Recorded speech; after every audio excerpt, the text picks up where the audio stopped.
swords, all sorts. I get forward with force, I endorse any sources nearby ports in these bars. Yo, throw me some beers, I'ma go with these odds till I see stars, till I be me. Large stream, 3 yards, till you see me acting like a retard. Hey guys, welcome back to Barsch Gaming. I'm Chris. I'm John. Today we're just doing a quick video on the BitFenix Raider mid-tower. This one's with a window. I've already built the system in there and everything, so I've taken the liberty of doing that. And John's going to do the unboxing. Alrighty. So, we got the case here. It's looking pretty good. Oh wait, that's not the one. Alright, let's see if we can get this unboxing done right. Oh, it's smooth. It unboxes nicely. Oh shit. So, alright. We've got the tower here. It's, like I said, it's a BitFenix mid-tower Raider with the window. Some things that I might go through just straight off the bat. It's clean. It's very clean. It looks really nice. This comes in at about 115 bucks over here in Australia. So you make a few sacrifices in quality. There's a couple of things like this. The perspex doesn't sit too well, but the overall look of it is quite good. But it's not hugely solid. But if you've ever felt this case before, it's quite light too. Yeah. So maybe take in for a closer look. Sounds good. Alright guys, so here's a bit of a closer look at the case. So as Chris mentioned before, the perspex, as you can see, I don't know if you can see that too well, but it kind of wobbles around a bit. Pretty much they kind of just look like rivets. They're just wobbling around in the brackets. But it doesn't feel as rigid as it should be. But again, it's not an expensive case. It's unbreakable. Grab a hammer. We'll do yeah. Oh wait, no, that doesn't work. Alright, so you got comes with your two 120s at the front, two 120 fans, sorry, 120 at the back, and a 200mm at the front. At the top, sorry. These are the actual fans that came with it in the front. Chris has actually swapped them around for other fans, but yeah, BitFenix are reliable. Yeah, so, really good fans. I mean, if I'm going an aftermarket fan, I'll usually go BitFenix anyway. So, plus, one thing to note though about it is there doesn't seem to be. We've had a look at the top, and there doesn't seem to be mountings for the 120 fans. So, if you're looking at doing a liquid cooling system, yeah, getting like a radiator. H100 well, basically, yeah. Sorry, it would require a radiator using 120mm fans. You might have to look at another option. We'll give you a closer look at that afterwards. Yeah, but as you can see, yeah, I mean it's a nice window. I mean, aside from the moving around, it's a pretty clean looking window, and it's just a very sharp looking case all up. And another nice feature, they all come with a GTX 660. Oh wait, no, they don't do that, do they? We put that in. Yeah, so like very decent sized window. Probably, if I was actually going to make a complaint about the side window, is the fact that these are exposed. I would much prefer to see it cut off along here. I mean, I'm not going to complain about having a big window, but it'd be good to get rid of the stuff that you really don't want to see, which is, you know, the 5 1/4 inch bays and then the 3 1/2 inch bays. Can always buy some Christmas lights and put them on there. 'Tis the season. And this one does, basically. Yeah. I've got an LED strip in there, so yeah. Oh, you did put one through? Yeah, beautiful. You're going to take the side panel off? Yeah, cool. Got a closer look inside. Alrighty. So, this is the inside of the case. Sorry about bumping the camera there. Yeah, that's the back of it. So they are just pot rivets, and yeah, so not much you can really do about that. Double-sided tape. Jesus. So yeah, it's a little bit flimsy, the sides of the case. The same goes for the back of the case as well, or the other side of the case, whatever you want to call it. It's not very rigid. It feels quite weak. Again, though, it's a very light case, and you're not paying full price for this thing. Some other things to mention inside the case. Extremely easy to work with wire-wise or cable-wise. Cable management's pretty easy. I've done a pretty sloppy job on this, almost on purpose, because the amount of room on the back that I'll show you is enormous. So you can be pretty lazy and not worry about it. You can bang it all in there. It comes with plenty of routing points and stuff like that, and the rubber between all the mounting, the little grommet thing, the jigs there, are pretty durable as well.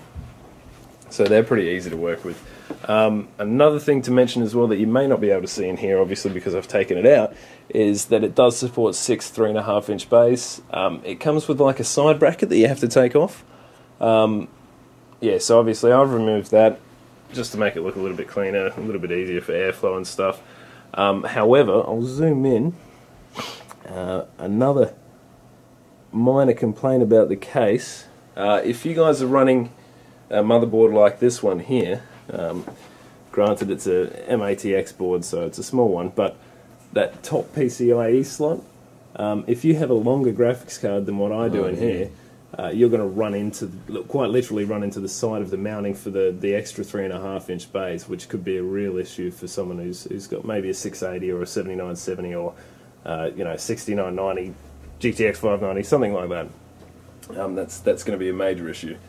However, most motherboards you probably find they start off from the second PCIe slot for your primary, so hopefully it won't be an issue. Another thing to look out for as well is if your graphics card has the peripheral power located not up the top here, but on the side. That's going to be an issue too if you're trying to mount it in there. Fortunately for me, it wasn't an issue because we've got the GTX 660 in there, which we'll be doing a review on later on. And it wasn't an issue because it's not quite long enough. We'll stop it there and we'll give you a look at some of the other features of the case. So looking at the top view of the case now, this is a pretty good feature, but it's got actual 4 USB 3 plugs at the top. Of course, your headphone and mic jack, reset power button, and a nice fan controller there. I mean, always good to have on there. And that controls all the fans that this case can support as well. So it's got 5 plugs there, so yeah, you can quite literally have all your fans attached to that as well. Which is good usually, because normally it'll just pretty much do the top fan or series of fans. We'll take you out a little bit, give you a better look at it. So that's just an overall look at the front of the case. Unfortunately, I've got an optical bay in this one. I reckon it'll look a lot better without one, because just that flowing mesh that goes right from the back all the way to the front, and that BitFenix logo just looks awesome on the front there. It does. Definitely got no complaints there. Yeah. Another feature I'll actually mention is, let me just flip this around so I can actually see what I'm doing, is the USB 3 that it does come with. As I mentioned, or as John mentioned, it's got support for 4 USB 3 at the top here.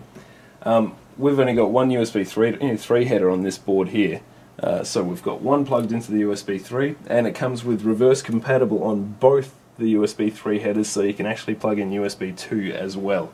So if you don't run any USB 3 on your motherboard at all, you can have these all running at USB 2 rather than USB 3. Yeah, you sort of have to pay attention as to which ones are which, because they're not labelled, which is a bit of a shame, but yeah, you can't complain. I'm trying to think what else I can mention about this. It's nice. Yeah, that puts it well. Yeah, despite my complaints, this is a really, really nice, easy to work with, nice looking case.